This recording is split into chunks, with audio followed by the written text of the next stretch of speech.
Welcome to Blue Grit Radio, the podcast that explores making better cops for a better community. I'm your host, Eric Tung. I've been an active police officer since 2007. We will dive into the aspects of police culture, health and wellness, leadership, and mindset. You'll hear from experts not only from policing, but all industries as they relate to being our best with purpose, passion, and positivity. Join me as we share stories, lessons, and advice so we can all be better for ourselves, our teams, our families, and our communities. Ladies and gents, welcome back to Blue Grit Radio. This is your host, Eric. Today, I'm joined by the esteemed BC Sanders. BC, thanks for being on the show, man. What's up, man? I like that esteemed. That makes me sound important. You're prestigious. Yeah. I was Yeah. actually just thinking, as we've connected, the quick backstory, I just went on the Disruptors podcast pretty recently, but as far as like our connection, we've been connected on social and chatting this or that, or kind of cop issues or just basic stuff for years. So it's been really cool to connect more recently and hop on each other's shows. Yeah, it's and I'll be posting that episode with you pretty soon. Okay. Yeah, it's cool using Instagram in that sense. Like we've talked about it, but people don't fully grasp just how positive it is and how if you just avoid the negativity, avoid the division or whatever, the divisiveness, and just be like, okay, what do we agree on and how can we help one another? I think that's probably been the coolest thing is to see people like yourself and others have these shows and a really cool Instagram account where people go, okay, everything's not negative. And if you happen to be a cop or whatever, it's okay to exercise. It's okay to worry about your wellness. It's actually probably a major factor. Most of us. Yeah. It's necessary. Yeah. Yeah. Mm-hmm. Yeah, no, thank you, man. And it's been cool. I agree. It's a tool like anything, and you can use a hammer to like build stuff, or you could use a hammer to wreck stuff. And so, we talked about this. Your episode will be live when this airs. We're recording a little early, but yeah, man, like it's been cool to see what you put out. You're a gang guru. I don't know if you've given that title before, but I'm a fan of alliteration. Shout out to Joey, 9mm Musashi, about the alliteration, but yeah, man. Yeah, I was called early on the gang whisperer when we were on the street, and it was one of those things that I know how I look. I know everything from how people perceive me, so they know when I walk up. Here comes this dude with glasses, and I can use a $20 word, or I can talk the way I grew up. And it was one of those things early on where gangs were in the South. We're dealing with them for over 20 years. And when I would talk to gang members, a lot of other officers were just kind of like, man, you just do a lot of talking, and all we're trying to do is arrest this person and do whatever. And my thing was like, I just wanted to know more about it. One, just because it interests me, but then two, not everybody can be a mindless robot wanting to commit violence and sell drugs and destroy a community. And I kind of felt like, I bet not a lot of people are told that when they join a gang.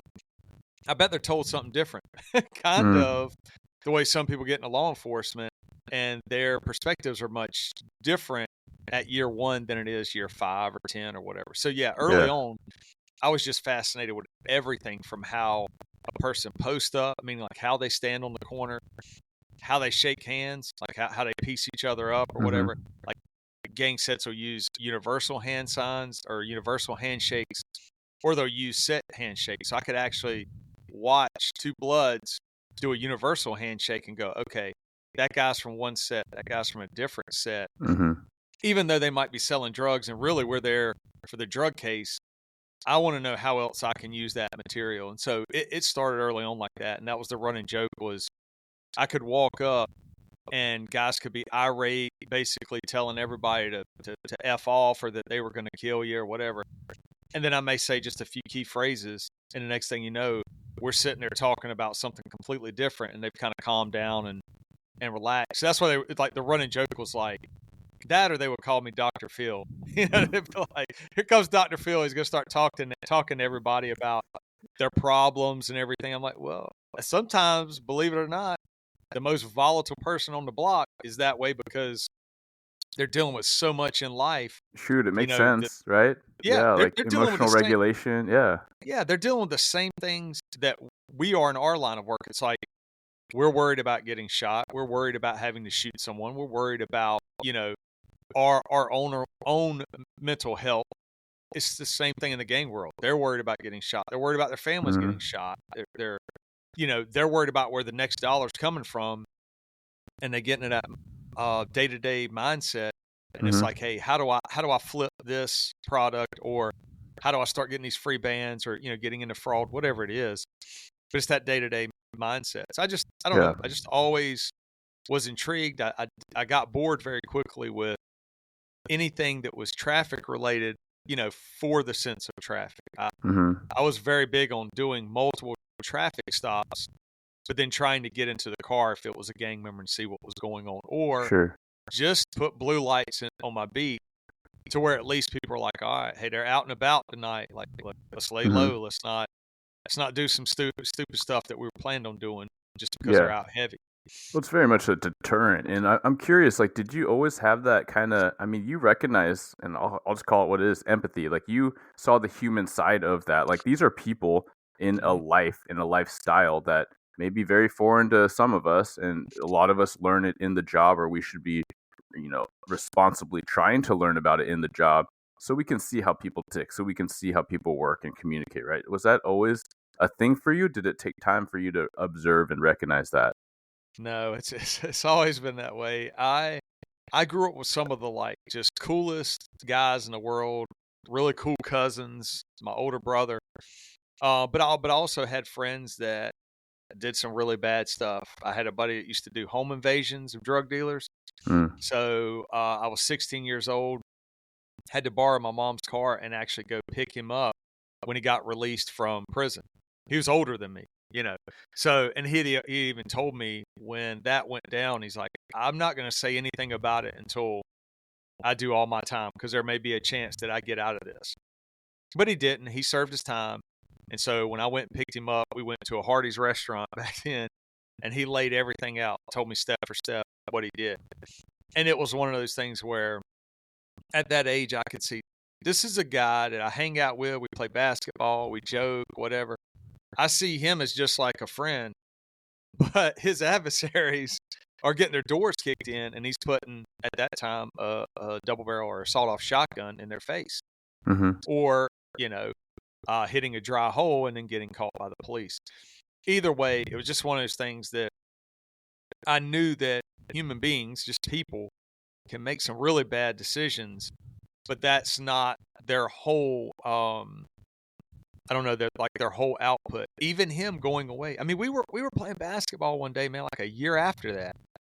And we play pickup games. You just roll up, you're like, I got next, and then you pick up 4 or 5, four other players, and you run. But we were sitting there playing ball, and this dude walks up and calls my buddy out. And all of a sudden they start hugging. Well, they had actually served time in the same cell. And he was like, man, this dude right here basically kept me alive, like protected me. So Mm. I'm like 17 years old at the time. I already knew I was going in the Army, that sort of thing. So Mm-hmm. it was just a different side for me to see that. So then, years later, after the Army, after college, when I became a cop, it was like, I don't want to ever give the image or deal with people in an unprofessional manner the way I was when I was a kid. Mm. And so early on, I was fortunate. My first beat was Section 8 housing, and that was kind of the hub of a lot of early blood activity. We had 2 different sets out here on the East Coast that were operating then in that area. And it was just that. It was starting to talk to people, and I was just always fascinated with, why would someone join this organization knowing that their life is going to be nothing but a pipeline to prison or to the grave. Yeah. But early on, it was like seeing the commonalities too of, I was in that situation where I could have gone down that path had maybe my mindset been a little bit different. Yeah. I And knew I I think, wanted to go in the Army, and I really didn't like victimizing people or anything like that. So I yeah. could hang out with people at that time. They commit these crimes, Mm-hmm. or sell drugs, that sort of thing. I'm like, it's just not me, man. I don't dig it. I want to have fun and everybody hang out. Yeah, and I think that, I mean, listening to you kind of play a lot of that back, I could see how that would be very informative to your societal view, to your worldview. Like you're interacting as a young man or around some other kids, right? That are or young adults that are reporting back what this life looks like, and you weren't super removed. You know, for me, growing up in a pretty affluent suburb, like there was this very much like this self-righteous, air that I carried about me as a brand new young cop at 21, 22 years old. And I think looking back, any conversations like this, a lot of like why I like to talk about how I did policing or the mindset I had in policing and how it wasn't the most constructive, it wasn't empathizing, it wasn't humanizing. And not to say you can't be a hard charger and aggressively go after crime, but you have to recognize the human component and not make it all us them which is what I did for a couple of years. But I think that there's so much power in you sharing that story and your story and how it influences that. Where my mind goes is when you talk about how certain people they come up in a lifestyle. And yes, everyone has individual choice, and I'm not trying to remove that from having a conversation like this. But when I've introduced in the past this notion that hey, it takes a kind of extreme reaction and extreme personality to come into service work like the armed services or law enforcement.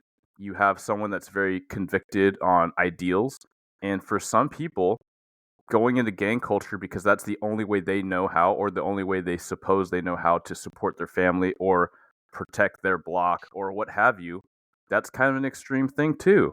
And I've kind of done this thought exercise actually as a young cop amongst a bunch of other people at the substation, kind of saying, hey, like, a lot of us kind of didn't have the best influences and it led us this way, but like, is it that crazy to recognize some similarities with people that turned to a life of crime? And man, some people just like blasted me. They're like, what are you saying? Like, Yeah. you saying like we're the same as that? Like you're Yeah. out of your mind. I'm like, no, man, I'm not. I'm just saying like, if the situation was different, and I've done this similar thought exercise, like just kind of like BS session of like, hey, you feel very strongly about your religion, you feel very strongly about the organizations you're a part of. If you were born in the Middle East, do you think you'd feel the same? Or do you think Right. that you'd adopt what is regionally accepted there? And I've had Yeah. some people say, no, outwardly, like I would find the religion I'm in, because that's how it is. Yeah. And I'm like, okay, that's cool. That's cool. Mm-hmm. But Yeah. yeah. Yeah. It. You're right. What this is the sad thing, or I should say, the obstacle to get over in police work is that I do believe at our core we go into this field because there is a large part of us that we're conformists. So we do want order. It feels good. At least my experience has been, most of the officers I've served with, we all want the same thing. We really do just want peace. Mm-hmm. Like, and for some people, it's like they could be lazy and they're just like, I don't want to have to deal with a shooting or a stabbing or anything on my shift. But I think a lot of it is at the core of it wanting to be part of something. But then you have some people with the mindset of like, I am not like this. This is like there are two sides of this coin, and it's us versus them. And so, like in my classes, that's what I teach is like, it's not us versus them. You never should look at it that way with gang strategies or gang disruption techniques, whatever you're going to implement. Never look at it as us versus them. It's us versus it. Like there's this ideology that people are buying into, but the individual is who we have to focus on and actually save them Mm. from themselves and from that organization. Yeah. Very much like the way cults or people, will groom people. Yeah. Same thing for terror cells, Yes. ISIS, whoever, Al Qaeda. They're finding people to join and emboldening them, to buy into this. And then, as officers, if we dehumanize them, if we begin to paint it with a broad brush and go, all gang members are just like this, you'll never get anywhere. Because as soon as you walk into a room, and I'm talking about gang work on a street level, like patrol, on a specialized unit, maybe you get pulled for a commander's detail or a district team of a couple of officers and a sergeant. That's a lot of what the departments do. And and then an actual dedicated gang unit, an actual upper level FBI RICO type of investigation, a career criminal. Like, if you hammer it on all these different levels, you have to see the gang member for the individual. That's the biggest part. And I used to always tell my rookies that, like, what do you call a drug addict at 2:00 in the morning in the middle of the street? And they're always like, I don't know. And they start coming up with numbers. I'm like, stop. You call them sir. Like you would address that person with sir the same way you would anybody else. Like, it's a person treat in crisis, everybody right? treat everybody with respect and dignity, and never dehumanize people, because they're going to need your help. Like that. That's the big thing. So I like what you're saying. Is like, you explain to officers that type of, and it's better for our well-being. If you have to talk to people on a selfish level and say, for sure, you don't have to be, altruistic. It's just, this is for you. It's going to be better for your heart and your mental state, that you don't walk around tense and angry and assume just because someone's a gang member, flat out, they're my enemy. Look at it the other way. Yeah. How can I build that rapport, and how can I convince them to not want to be in that gang? Because that's part of what I teach, is if you can convince gang members to voluntarily leave their set, that's one less person committing crime for the furtherance of that organization. And people will laugh at me and they'll go, like, who's this dude? Like, cool. Well, then don't do that. Just keep doing what you're doing. Let's keep running circles, right? This endless thing. This constant... because it's not slowing down. Like, I just had a conversation with a person earlier. This is not slowing down. Every city's experiencing it, and it can get worse.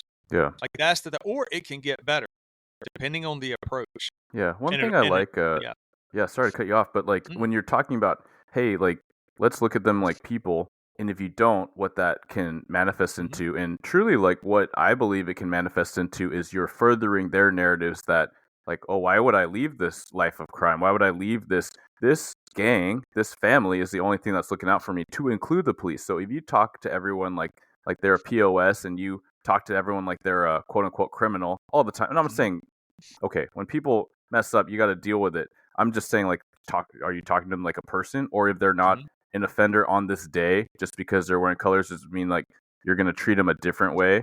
No, because then you're just going to further their narrative. Why would they ever think that if they are going to call you to be a key witness in a homicide, if a stray bullet hits a kid in their community, why would they think you care if you've never actually demonstrated a meaning, a reason for them to think that?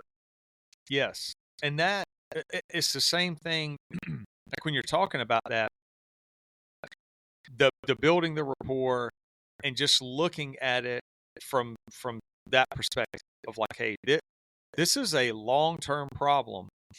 And I think often where police chiefs and sheriffs get it wrong is they look at it as how, if I acknowledge that there's a gang problem, what is our plan to actually solve that problem or to address it?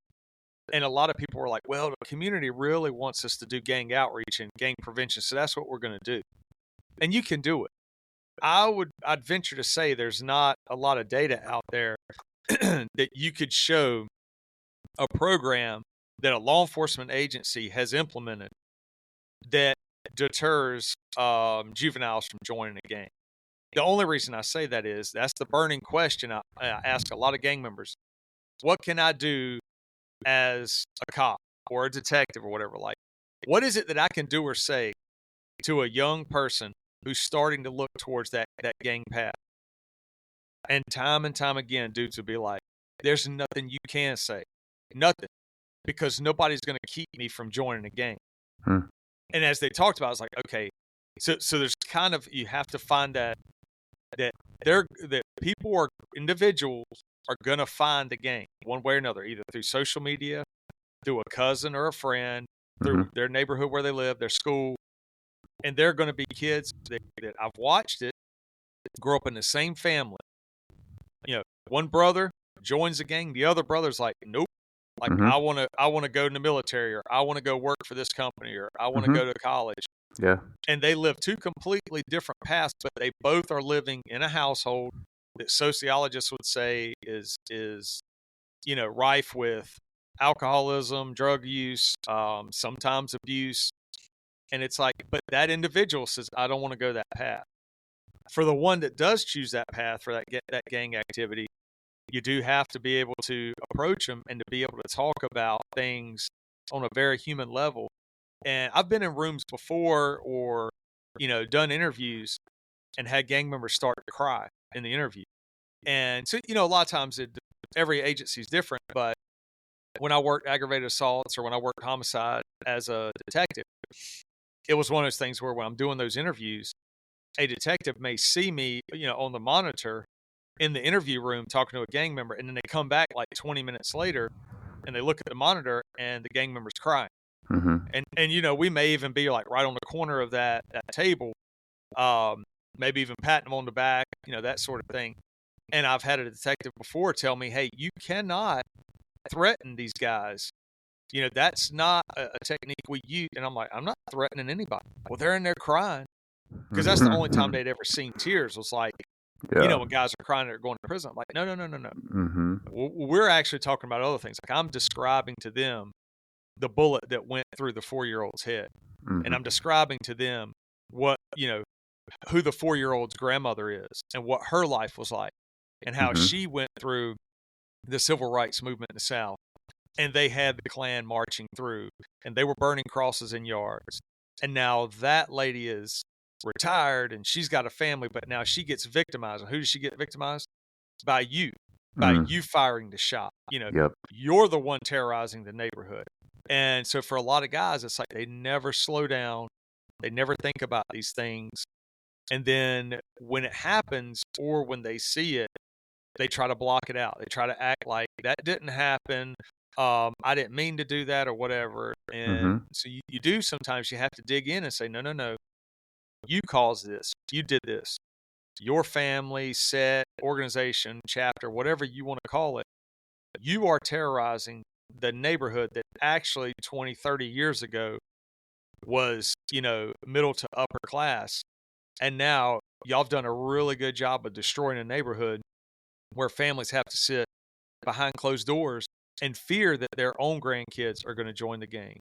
And that's one of the aspects a lot of people don't talk about or even think about is the family member who loses a grandson or granddaughter or grandchild or whatever, or their own children to gangs. And then they have to watch them go to prison for sometimes the rest of their lives if it's behind a murder charge. And then you hear the jail phone calls and you hear the emotion and you hear people who, have destroyed not only their own lives, but their kids. Like they're not going to be there for their kids, for that next generation. And so a lot of people, talk about gangs. And when in law enforcement, if we as a profession draw that line and say, we are not like them, us versus them kind of thing, you never see that aspect. And you never do anything that can help that family or even help that family somewhat heal or at least adjust to that. I mean, that's huge. I mean, a lot of cops, I think, maybe come from backgrounds that are pretty stable and they've never really had that. They've maybe never even had relatives who've been arrested, or have relatives that their cop friends are calling and saying, hey, I arrested your uncle, or hey, I had to deal with this. Like, it just gives you a different perspective. So I do think, and I think that this era we're going into is a lot more of what I call like the compassionate crime fight. Like you use the term like aggressive. I do too. And then people are like, oh, we're not going to be aggressive. I'm like, no. Aggressive on my approach. Yeah, tenacious. Like we are going to work nonstop at whatever it is we do. If it's a homicide investigation, ag assault, robbery, gang investigation, like it's 100% effort. But that doesn't mean aggressive upon approach. Like we're not going to go out there slamming people in the hoods of cars. Exactly. Yeah, we actually got hemmed up. It used to be our actual department mission statement, like aggressively fight crime while serving with compassion. And the aggression is like that tenacity, right? And so it's very much a motto. We socialize it a lot, but it was never like to like it's not like a show of force, but it's like, no, we're convicted. We're like committed to this mission, to be there for the community, to protect, right? And sometimes that manifests in a lot of ways, right? Sometimes it is like the literal, the dangerous enforcement, and sometimes it is like doing the hard thing, which is having a conversation, being vulnerable, right? Letting people in, and also listening, right? Listening to the community, like you said, even like cutting back to like our conversation on your episode, or you talking with Mac on Zen Cop, like we're talking about just like what policing is like, right? But yeah, my mind goes so many places, and one thing I want to return back to is just this notion of what brings people into gangs, and there's whether there's data supporting this program, that program. Man, data and stats are so hard, but my thought is generally yes, and like let's try that, right? Like, is it social services? Is there some program they can do, or is there this gang outreach where there are people embedded, prior gang members? Cool, I'm for that. Why not, right? At the same time, what can police be doing? Can we do actual programs like gang education in schools, or separate from that, just have more programs of cops in schools? Cool, I'm for it, right? Because it is a societal thing. It's not just a police thing. Like, why someone joins in one household versus another. You could argue that for sure there are some influences that might be different in the kids' lives, right? Maybe it's literally a sports coach that is this really positive beacon influence where that kid or that gal is like, I'm not going to be anywhere near this life, right? Why does one kid in a family of a, upper middle class, well-to-do family, parents are super engaged, why does one kid start taking oxy and then is, grappling with fentanyl addiction? Like, why does that happen? Well, it's not necessarily like just like what's in that household. It's like the influences, right? And so recognizing that we all have a vote in how we interact with people, and whether you interact a certain way as a cop, as a first responder, is that being helpful towards this like constructive relationship? One story in this whole conversation of gangs, I think about early on in my career, and so this is more after my cynical bit. Like, I was only a couple years on, but that luckily that most significant chapter of looking at this us them dynamic was early on in my career. But I was working day shift, and I got this call of a warrant subject, and it's like, this so and so has a warrant, and they're walking down this street, and they actually give the information to dispatch, and the dispatch is like, okay, yeah, there's a felony warrant for assault and this, and it's juvenile, and they're giving it this really specific description. And I'm like, where is this info coming from? And it's like anonymous, and I'm like, okay, that could be a thing, or like this feels really slippery, and it feels like a trap. This is midday, just on like a big street. I'm like, maybe it's a rival, maybe it's something. But as I start driving, like I see the described individual, and he's like looking over his shoulder, and so I pass him by the first round, and then he's like definitely eyeballing me and kind of side eyeing me as I'm driving by, and I'm like, man, something does not feel right. And I get my back up there and all that, and we just go to contact him, and I have this large standoff distance because I'm like, I don't know if is this part of an initiation, right? Like, what is this? I'd never gotten a call like that, but he's super compliant. And what had happened was he actually called it in, right? He was a transplant. He was in the culture, as many do. Like, you don't have a community, like, what are you going to do? And he joined like the locals, right? So he joined the local set.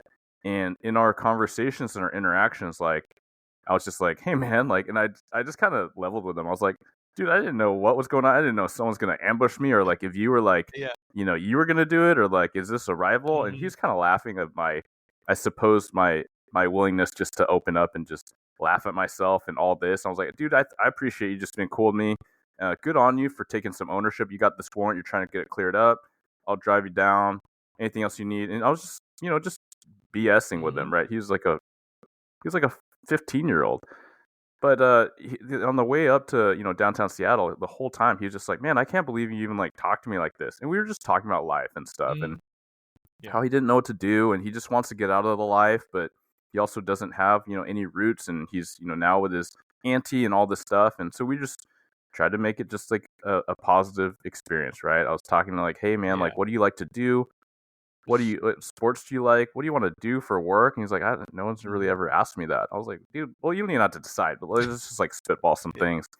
And it was really good, conversation, release him, kind of do the handshake. I'm like, all right, man, like, I hope I don't see you around, but I hope you do. I do in some good ways. And I felt just so, I'm talking about it, 12 plus years later, I felt so positive about that interaction.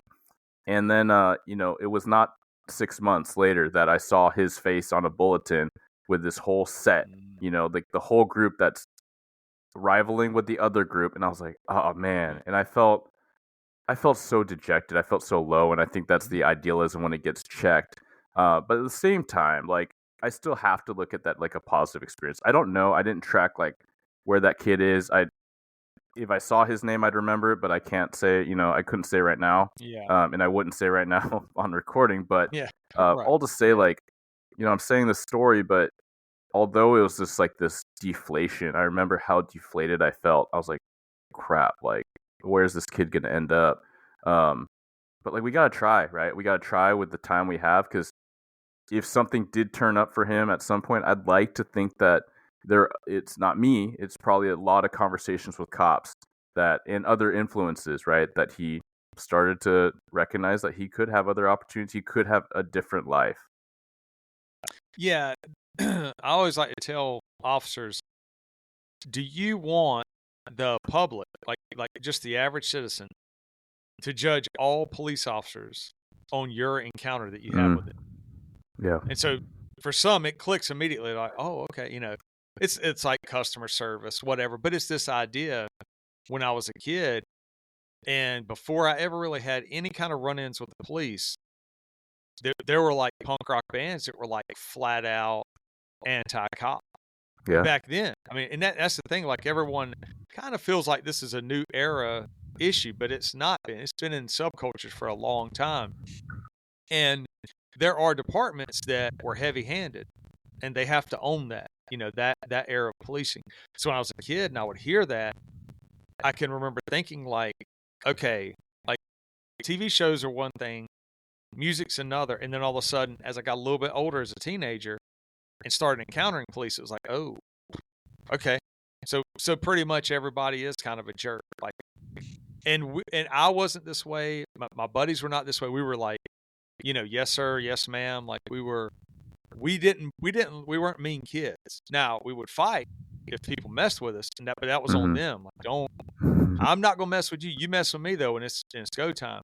So it's interesting. Like, the James Patterson and Matt Eversman did a book called Walk the Blue Line, and I was lucky enough, my name got thrown in there, so I did an interview about an hour and a half, and so they interview people or cops across the U.S. and then do sections in the book based on that. And so that's part of what I talked about in that book or that interview, was just that perspective early on, and then how it can change, how one cop or one officer or deputy can encounter somebody and change the whole perspective. Like you, when you were saying that, we've experienced that, fortunately, all over the U.S.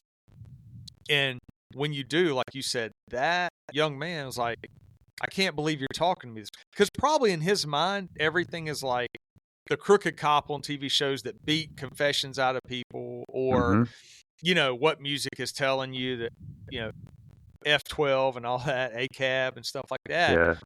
But for then this kid to come along and just be like, hey, this is a completely different perspective, and it's one-on-one. So also for people listening who are on patrol, when you're encountering people and they're having a bad day, or you want to change that perspective, and when you're talking to them, tell them that. Tell them, hey, look, most officers are going to be like me. You didn't attack me. You didn't tell me to F off. You show me respect. I show you respect. And actually, I can do whatever you want right now. Like, what is the main obstacle you're facing in life? Or, like I used to ask people, if I could do something right now to help you, what would you want me to do? No matter what. It doesn't matter how big the wish list. Just tell me right now, what would you want me to do to be able to help you? And sometimes, dudes will keep it real. They'll be like, get me a low bond. You know what I mean? Or put in a good word for me. With the magistrate, I didn't do anything wrong. I got jammed up, but I wasn't disrespectful to you or whatever. I was like, okay, yeah. And you start to kind of learn.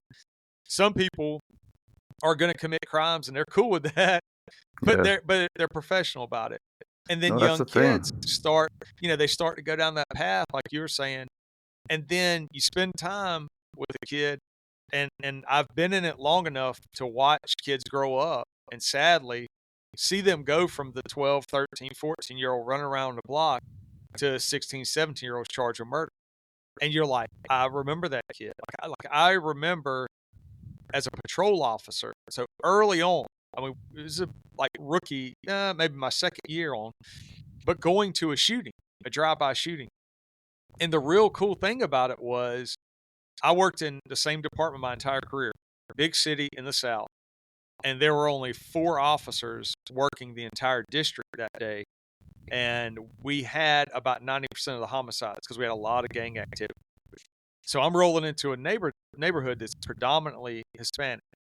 And I don't speak Spanish. I can speak a little bit, but people cringe when I start talking Spanish because it's just I'm not fluent in it.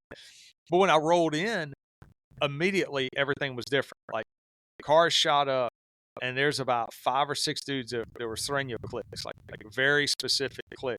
And I won't go into detail, but just know that there are a lot of groups or a lot of gangs that have the 13 at the end of their name, right? Yeah. So I roll in, and all these dudes are mean mugging me. Nobody wants to talk to me. And a young man actually comes over. He talks to him, and he says, hey, this is what happened. He tells me some identifiers of the actual shooter who rolled by and leaned out of a car and lit the block up. And I was like, okay, cool. I sat there and talked, and I had to work the scene by myself. There were no check-ins. 2 of the other officers had gone to a shooting in which a guy was grilling out, got in an argument with his buddy. They were drunk and grabbed a shotgun and shot his buddy. So they were on that call. I was on this one. And so as we're just talking, he and I start to talk about his life, and I see what's around him. Like these dudes are no joke, the older guys in the neighborhood. And he said, I don't like this life that they'd live. My family doesn't believe in it, and his family had moved straight from Mexico. He's like, man, like, I don't want that. I was like, oh yeah, it's cool, man. Like, what do you want to do? We talked about all that. And I told him, I said, hey, you got to promise me, man, I'm never going to see you banging any Sereno clique, Norteño. Like, I don't care. Like, don't. He's like, no, not me. So I felt good. Like, I walked away. I had the info. I worked with another agency to identify the shooter. Like, it was all good. That was why I signed up to be a cop. And it was about 3 or 4 years later during a traffic stop, same kid, because I'm pretty good with names and faces. And it's the same kid. And he was in the set and doing some stupid stuff. And I reminded him, and he didn't remember who I was, and so I reminded him, and then he put his head down, and it was like, he felt shame, he knew better. His family didn't raise him that way, but he gave in to peer pressure and he joined, which brings me to the point, kids and juveniles and even adults that join gangs. And when I say gangs, I want to keep it in the category of Bloods, Crips, Latin Kings, Serenos, Norteños, 18th Street, Vice Lords, Gangster Disciples. Even though we call those, street gangs, they've morphed over the last few decades, and some of them are transnational, and they've got sets and chapters and stuff all over the U.S., and they are a criminal organization. So I don't diminish that, and people go, oh, street gangs are just a couple of kids on the block, like legit organizations. But kids that are joining, usually, or young adults, come from, at least in the South. Now, I don't know how it is for other cities, but in the South, and I talk to a lot of other agencies, and we share information. It's like, yeah, we all see the same thing across the spectrum. Upper class, middle class, lower socioeconomic status, multiracial. A lot of the gangs have open enrollment in the last probably 20 years, 15 years, that were historically homogenous, one group. White males, Hispanic males, black males. And then all of a sudden, as the ages go, as the time goes on, they open up ranks. Some gangs are still staying homogenous. But that idea that anyone can join as long as they got like the heart of a gangster, or they show themselves or prove themselves. And so some of the most violent guys that I've seen came from upper or middle class to upper class families with 2-parent households, 6-figure income, a house with 2 floors. You know what I mean? Like 3-car garage. I grew up in the South. I grew up in the city that I worked in, and yeah, most of us were in rental homes, trailers, apartments. And so here you've got some kids that sociologists would say, well, they're primed for success. Yeah. But whatever it is draws them to that life, and then they actively seek it out. And so then what happens is they have to prove themselves. They go into the gang with the stigma of being weak or soft or being from the suburbs or, that sort of thing. Like there's a saying in the South among gang members, like, he ain't got off the porch yet, but he's still a homebody kind of thing. And so these dudes will put in work because they want to prove themselves. Yeah. And so I will say this, anybody that works gangs or works police work, never, ever underestimate someone just because they are from whatever, the suburbs or from a different area, or that family and you're like, they're just playing gang member. Well, they have the most to prove by it, so they may be very quick to carry a gun, pull the trigger. And then conversely, you can have somebody from the worst criminal family, and every city has, the families with a couple of cousins and brothers who band together, and sometimes you can't infiltrate that. But that a kid could come from a family like that, and I've seen it in my city where immediately you hear their name and you go, oh, this kid's done for. He's in this family. And then you find out that kid's like, look, I am part of this set, but I'm really just leave me alone. I'm not like my uncle or my cousin or my brother, I'm not trying to beef with everybody out here and do my stuff in the street. Like, I just want to be left alone. So and the crazy thing too is gangs mirror society. So what we've seen happen in society are happening in the gangs. Women are joining, women are holding rank, they're putting in work, they're shooters, women getting jumped in or girls getting jumped in, throwing hands and showing like, hey, if I'm blood, then you blood, I'm going to show you what I'm about. So we also have to remember that in law enforcement. Like, I know society says it's wrong to see male officers searching female suspects or female gang members or whatever, but that's a necessity. And when searches are weaker, and a gun comes out, that's how people get shot and killed.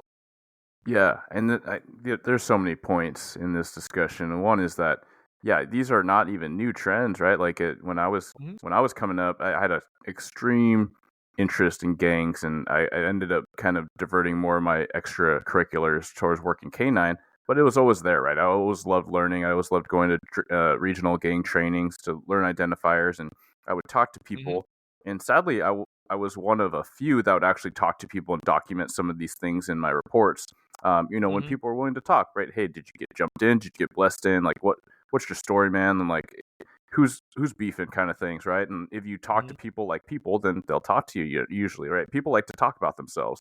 But even like some of the notes and where my brain kind of breaks down some of these things is like, I like how you clarified, like, hey, if you work gang work or actually police work, because if you work police work, you're working gang work, right?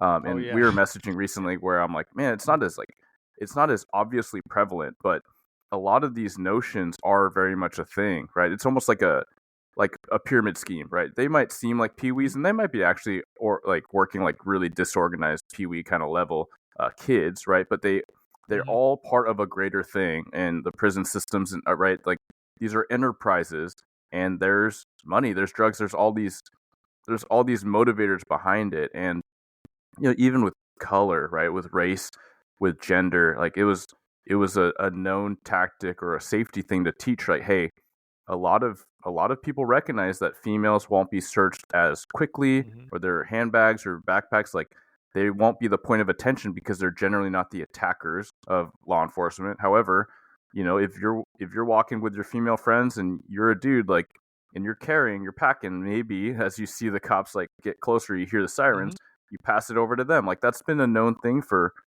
decades. So I think it is really impactful for us that are, we're coming out of this depolicing phase slowly and hopefully, but like as we adapt back to more proactive approaches and more assertive, tenacious approaches, like let's mind those things and those those trends to be safe. And another thing, kind of to do a little bit of a pivot, a lot of what you were just talking about, with respect, I mean, through the whole conversation here, right? Like, let's talk to people like they're people.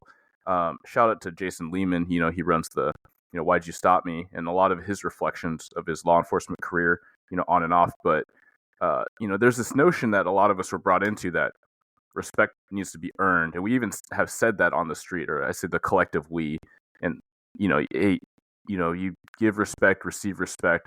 But really, we just got to give it, whether we receive it or not, because it ultimately will come back around, right? Someone's watching, or like you pay attention to, like, and you brought up in this conversation a lot of times, like it might not be that individual, but it might be someone they're with. Or in the future, when you remind people like, hey, we've talked before, and then they see there is a human behind the badge that is trying to do what they want, which is actually protecting like their family, like their community, right? And maybe it's from the other gang, but like the interests do have some overlap, which is safety. Mm-hmm. Yeah. And it's one of those things too, where whenever officers are looking at it and they're going, okay, well, you're mentioning this stuff about what the trends are and that sort of thing. Part of what I teach too are like the behaviors of an armed citizen or an armed gang member. And one of the things that we used to key in on it was if somebody was carrying something for another person. So we'll say like that, like if a female, like a girlfriend or something, all of a sudden, you're doing surveillance and you see a guy and you pick up on the indicators. He's touching his waistband. He's wearing a jacket and it's 78 degrees outside or whatever. That's a clue. And then a lot of times, yeah. So like if you're doing surveillance, what you want to do is then call in a marked unit, get some police presence that's visible, and just have them drive by. And when they drive by, you watch that person's behavior. And when he blades his body, when he taps the weapon, you're like, okay, cool. And then potentially you'll see that he'll hand off the weapon. And if you don't see it, let's say they go behind the store, they go in the cut or whatever, they pop back out, and now she's walking with a bag. Watch how she holds that bag. Like a lot of times people are not comfortable with firearms. Their body language will tell you. They'll hold the bag out a little farther from their body. Yeah, they don't want it. Yeah, they may hold it like it's a snake or something. So there's a bomb in there, yeah. Or sitting in a car. This is another one. Sitting in a car and a gang member pulls a gun out and jams it under somebody else's seat. You start to see the hot seat, like where they don't want to sit still. That's when the gang member's kind of like, hey, can I get out of the car? Can I smoke a cigarette? Can I do this? Can I do that? And you're like, I need them to sit still, but then also understand they want to distance themselves from that seat. And that's another one where you would actually, in a stop like that, you're going to actually call the car owner. You're going to do a lot more in that investigation when you come across that gun, a photograph and getting statements from everybody. And I've had people say, it's traffic stop. You can't ask them any questions about what's going on. What are you talking about? Like, that's not true. Yes, you can. You can ask them flat out. Hey, you ask them all you're kinds the of only things. person. Yeah. It's like they're not arrested, and it's not an in custody interview or in custody questioning. It's like you can ask them, hey, you're the only person driving that car, and there's a gun under the driver's seat. Like, hey, how did it get there? And when they deny it, hey, I don't know anything about it. It's not even my car. That's when you call your buddy, you check in, you get somebody on the radio, and you're like, hey, I need you to call this car owner and get a statement while I stay here and deal with this person. This is what I have. Ask them very specifically who's driving their car right now. I want a full government name, why they have their car, and then ask them about any firearms. And that's the main thing. You get that statement right off the bat. And now down the road, when you go to trial or when they're talking to their attorneys, and it's like, you don't get to wiggle out of it and say, it's not my car, it's not my gun. And then a prosecutor says, well, you didn't do any kind of follow-up. You just charged them because they were sitting, in the seat. And I see a lot of officers and agents and deputies get frustrated because they don't, it's just that they don't think about that step down the road. Yeah. And so it's that idea of that body language, like articulate all that, and your body camera's going to tell a lot of that that you won't necessarily have to paint the picture. It's just like, hey, watch the body camera. You can see the person cannot sit still for whatever reason. Okay, now we know there's a gun under the seat, whatever. Mm-hmm. So it's one of those things of treat even a traffic stop like that, and you stumble across a gang member and a gun, how to take it a step further. And like you said, documentation. A lot of agencies I've noticed have just gotten away from documenting anything related to gangs, and I do not understand why that is. It baffles me. I wonder how much of it is like this impression of like profiling, right? And I think that's where at least the sense I got was in the wake of this, defunding or, reform policing is like that we're teaching people how to profile. And it's not that, right? Like literally this whole conversation, I want to highlight this, and I'm glad this came up because this whole conversation with a gang expert, a gang whisperer, right? Like, when did we actually talk about identifiers? Except for like people are more open, right? Like races, even within gangs, like they're more open to different cultures and races than traditionally. Like we're talking about behaviors, right? We're talking about the things people do, not what they look like, not what they're wearing. And I think that's critical, right? So, but to answer your point, I think that's where it came from. At least as of late. So I can counter that. Yeah, I can counter that, and I've had to do it for many years. Yeah. Just like you said, race never becomes a factor at all when you're doing surveillance, right?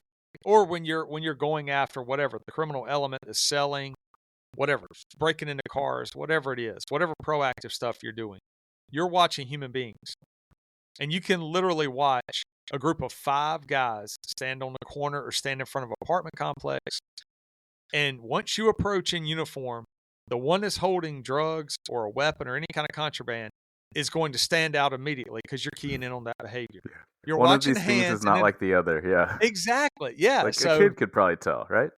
Oh yeah, and citizens do, but citizens don't have to articulate it the way we do, and our brains have to move fast, but also slow enough to where we're calculating on all this. I'll give you a perfect example. You can see a person standing, whatever, in front of an apartment complex with 974 tattooed across his neck, all right? Like right across the throat area so you can see it.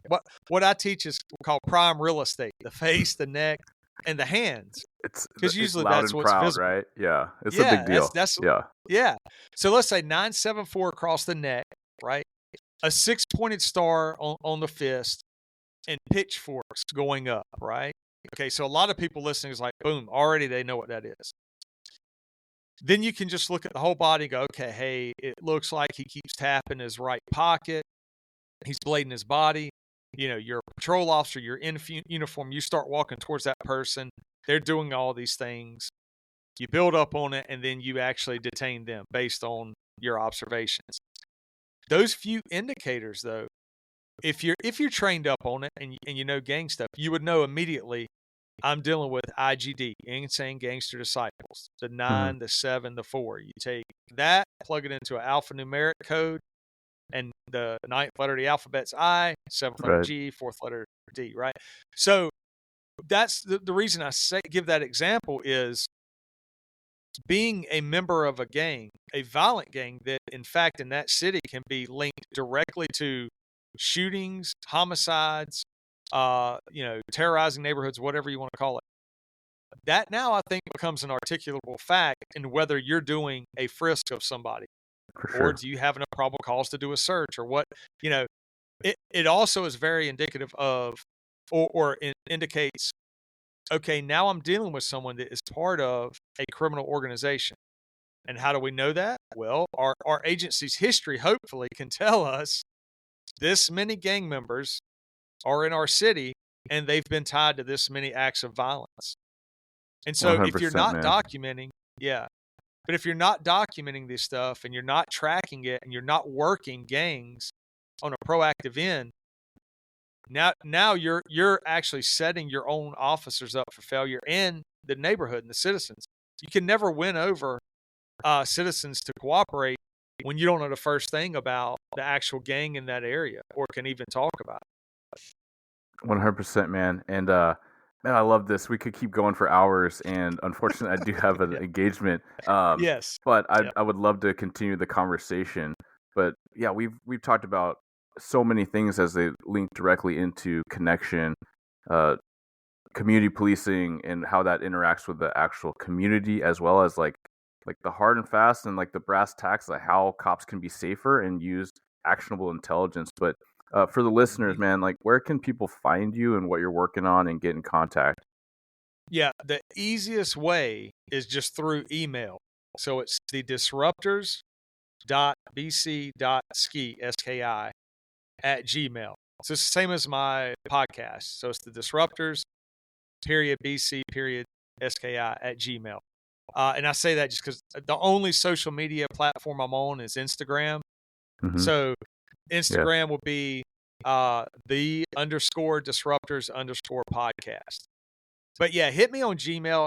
That goes for anybody. I do virtual training. I do in person. I do conferences, do presentations on different categories, be it homicide investigations, gang investigations, interviews, all that stuff, or upper management gang strategies for their entire department. But that's my thing. I was going to say, if people want to send you some questions or some messages that they want to hear us talk about, because you're right, we could talk for hours on it. And I think we need to. We got to pass this knowledge on, and that's my main drive. Is I want this generation of officers to be as incredible as I think they are. They're definitely true believers. They're getting into the profession when everybody's telling them not to. So if we can help them learn a little more, then I'm all for it, man. Hell yeah, man. Well, thanks again, BC, and we will follow up with part 2 and chat soon. Sir. Thank you for tuning into another episode of Blue Grit Radio. As always, support this community by subscribing, giving us a 5-star review, and following, liking, and sharing posts on Blue Grit Wellness on Instagram. You can reach me there or email me at bluegritwellness@gmail.com. Be well and stay gritty.